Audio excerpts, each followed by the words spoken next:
Hello everyone, welcome you all at Lokesh sir unlimited study zone. तो देखिए page number 145। आगे बढ़ने के पहले चैप्टर का नाम बता दूं मैं आपको। लाइट चल रही है क्लास 10th में, reflection and refraction chapter. Question number page number 145 का इंटेक्स का क्वेश्चन नंबर सेकेंड। देखिए क्या कह रहा है क्वेश्चन।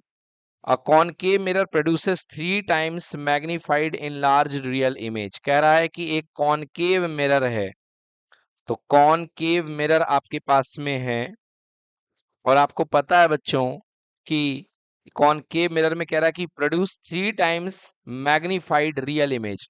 तो कॉनकेव मिरर जो है वो रियल इमेज बनाता है।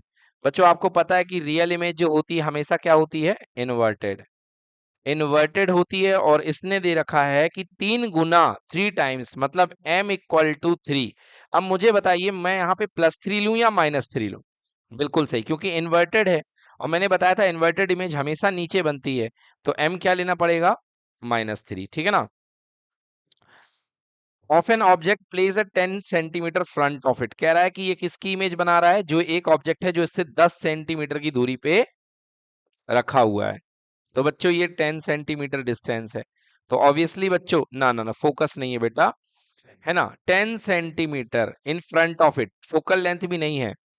Concave mirror produces 3 times magnified real image of an object. बेटा ये यू दिया है, क्या दिया है, यू। क्वेश्चन ने ये नहीं कहा कि फोकल लेंथ है, 10 सेंटीमीटर है और आपको पता है यू इज ऑलवेज नेगेटिव। आपको कह रहा where is the image located, आपको वी की वैल्यू बतानी है कि वी क्या होगा।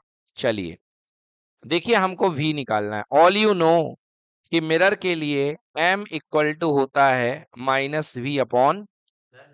होता है कि नहीं होता, h'/h यहाँ पर, बट ना ऑब्जेक्ट की साइज दी है ना इमेज की साइज दी है, तो h'/h यहाँ पे लगने वाला नहीं है ना। ऑब्जेक्ट में h'/h यहाँ पे लगने वाला नहीं है। चलिए देखिए, तो m = -v/u। बेटा m कितना दिया है, -3 माइनस, बताइए v का पता आपको नहीं पता, बट u पता आपको, u कितना है, -10। ठीक है, माइनस से माइनस कैंसिल, आंसर v = कितना, -30 सेंटीमीटर। बेटा यही आंसर था और कुछ भी इसमें नहीं करना है। ओके, तो ये आ गया। हाँ, अब यदि क्वेश्चन कह दे कि आप फोकल लेंथ निकालो, तो आपको यूज करना पड़ेगा 1/f = 1/u + 1/v। सो 1/f अननोन है, u आपके पास कितना है बेटा, -10।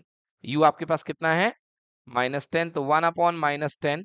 और v कितना आ चुका है बेटा, -30, तो 1/-30। ठीक है ना।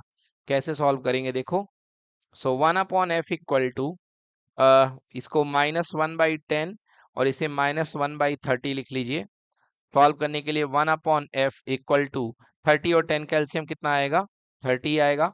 30 में 10 का डिवाइड करेंगे, बोलो कितना आएगा, -3 और यहाँ पे माइनस का 1। सो 1/f = -4/30। क्लियर है बच्चों। सो f = -30/4, रेसिप्रोकल कर दिया, काट दीजिए, 2 2 ज़ा 4 और 2 से कितने बार, 15 बार, तो आंसर आ गया -7.5 सेंटीमीटर। क्लियर हो गया। -7.5 आ रहा है, मतलब जो फोकल लेंथ होगी वो किस तरफ होगी, बैक साइड होगी, इधर की तरफ, है ना। क्लियर हो गया। तो फोकल लेंथ यहाँ कहीं पर होगी, इसलिए आ रहा है, इमेज ऑब्जेक्ट की डायरेक्शन में होगी, इसलिए फोकल लेंथ नेगेटिव आ रही। फिर फिलहाल हमसे क्वेश्चन में केवल भी पूछा गया है, तो हमारा आंसर कितना होगा, -30 सेंटीमीटर। नोट कर लीजिए। देखिए हमने बच्चों डायरेक्टली इस क्वेश्चन में मैग्निफिकेशन की जगह -3 यूज कर लिया है, क्योंकि उसने कहा कि जो इमेज बन रही है वो 3 टाइम्स बन रही है, तो मैंने डायरेक्टली यूज कर लिया। बट इसको दूसरे नजरिए से देखें आप, यदि आप कहें कि सर हमको तो रूल लगाना है, सो m = मैग्निफिकेशन h'/h माइनस का v/u। देखिए यहाँ पे मैग्निफिकेशन, अब आपको डायरेक्टली अगर m-3 देख पाने की अप्रोच नहीं है, फिर क्या कहेंगे, आप बोलेंगे सर मान लेते हैं ऑब्जेक्ट की साइज x है और इमेज जो है 3 गुना बन रहा है, तो ये कितना होगा बेटा, 3x। बट साथ में ये भी बोला है कि इमेज रियल है, तो आपको ऊपर क्या लेना पड़ेगा, -3x, क्योंकि इमेज रियल है और रियल इमेज हमेशा क्या बनेगा, इन्वर्टेड। तो ले दे करके बेटा फिर से ये कैंसिल हो जाएगा और बचेगा कितना, -3। बट मैंने तो डायरेक्टली देख लिया कि भाई आपका मैग्निफिकेशन ही 3 गुना है और इमेज आपकी रियल बन रही है, तो m क्या लेना पड़ेगा, -3। बट यदि आपका मैग्निफिकेशन प्लस में होता तो इमेज आपकी प्लस में जाती। ठीक है, डन। वर्चुअल इमेज बनती है और आपका मैग्निफिकेशन प्लस में होता है।